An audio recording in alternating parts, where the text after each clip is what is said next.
जय श्री राम दोस्तों, स्वागत है आपका एक और नई वीडियो में। इसमें हम जानेंगे आखिर महाभारत युद्ध के बाद बची हुई विधवाओं का क्या हुआ था और क्या सच में धृतराष्ट्र ने सभी विधवाओं को अपनी दासी बना लिया था। क्या आपने कभी सोचा है कि महाभारत युद्ध में मारे गए सभी योद्धाओं की पत्नियों के साथ हुआ था ऐसा काम? आज की इस वीडियो में हम आपको बताएंगे महाभारत के कुछ अनसुलझे रहस्य के बारे में। और दोस्तों, भगवान श्री कृष्ण से प्रेम करते हैं तो कमेंट में जय श्री कृष्ण जरूर लिखे। दोस्तों, महाभारत ग्रंथ में आश्रमवासी पर्व के 33 अध्याय में कुरुक्षेत्र के मैदान में वीरगति को प्राप्त सैनिकों के विधवाओं के बारे में जानकारी मिलती है, जिसके मुताबिक महाभारत युद्ध के बाद पांडवों को हस्तिनापुर का राज्य मिल गया था। पांडु पुत्र युधिष्ठिर का हस्तिनापुर के नरेश के रूप में राज्याभिषेक किया गया। अन्य भाइयों को भी हस्तिनापुर राज्य की अलग अलग महत्वपूर्ण जिम्मेदारियां सौंप दी गई। युधिष्ठिर के बाद भीम को हस्तिनापुर का उत्तराधिकारी भी घोषित किया गया। प्रजा भी इनके शासन में काफी खुश रहने लगी। पांचों पांडव अपनी जिम्मेदारियों को निभाने के साथ साथ ज्येष्ठ पिता धृतराष्ट्र, अपनी बड़ी मां गांधारी और अपनी माता कुंती की सच्चे मन से सेवा किया करते थे। पांडवों की सेवा से धृतराष्ट्र और गांधारी समय के साथ अपने पुत्रों के शौक से बाहर आ गए और इसी तरह 15 साल का समय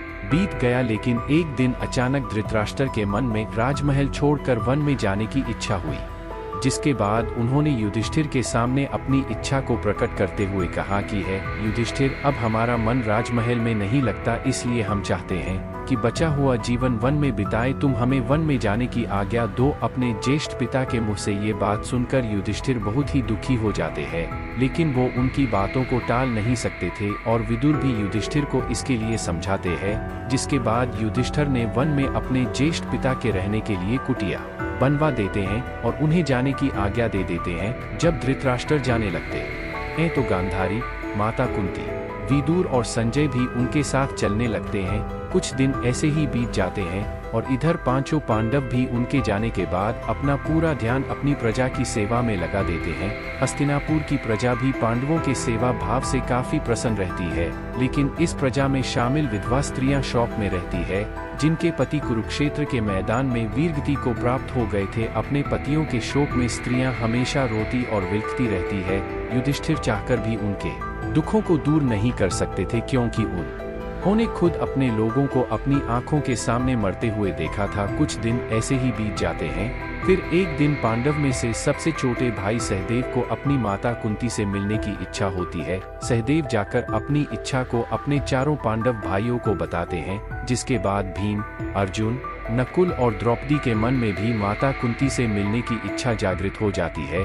सबके कहने पर हस्तिनापुर नरेश युधिष्ठिर अपने सेनापति को आदेश देते हैं कि वो सभी के वन में जाने की व्यवस्था करें। अगले दिन पांचों पांडव द्रौपदी के साथ वन की ओर चल पड़ते हैं। जब इस बात का पता हस्तिनापुर के प्रजा को चलता है तो वो लोग भी उनके साथ जाने लगते हैं।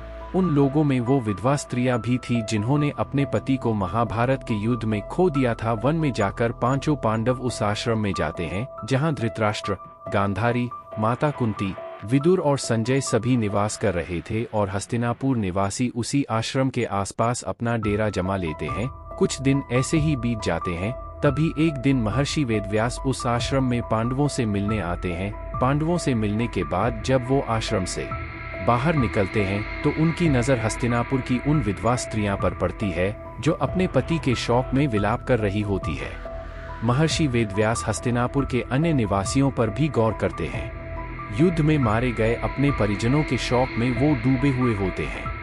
ये देख महर्षि वेदव्यास को बहुत दुख होता है और वो सभी को समझाते हैं कि आप लोग युद्ध। तब महर्षि वेदव्यास उन सभी से कहते हैं कि अगर आप लोगों को मेरी बातों पर यकीन नहीं है तो आज मैं आपको इसका भी यकीन दिला दूंगा। पर अपने परिजनों से मिलने पहुंच जाते हैं, जिसके बाद महर्षि वेदव्यास अपने तपोबल से महाभारत युद्ध में मारे गए सभी योद्धाओं को वहां पुकारते हैं। परिजन इस लोक से मुक्ति पाकर अपने अपने लोकों में खुश है।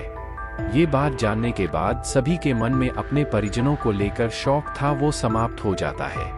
कुछ समय बीतने के बाद युद्ध में मारे गए सभी योद्धा एक एक करके गंगा जल में डुबकी लगाकर अपने अपने लोक चले जाते हैं। उनके वापस जाने पर जो विधवा स्त्रियां रहती हैं वो वापस से दुखी हो जाती हैं। ये देख महर्षि वेदव्यास विधवा स्त्रियों से कहते हैं कि जो स्त्रियां अभी भी दुखी हैं और अपने पति के साथ उस लोक में जाना चाहती है, वो गंगा के पवित्र जल में डुबकी लगाकर अपना जीवन त्यागने के बाद जा सकती है। महर्षि के मुंह से ये बात सुनकर सारी विधवा स्त्रियां तुरंत ही गंगा के जल में डुबकी लगा देती हैं और अपने जीवन का त्याग करके अपने अपने पति के लोक में चली जाती हैं।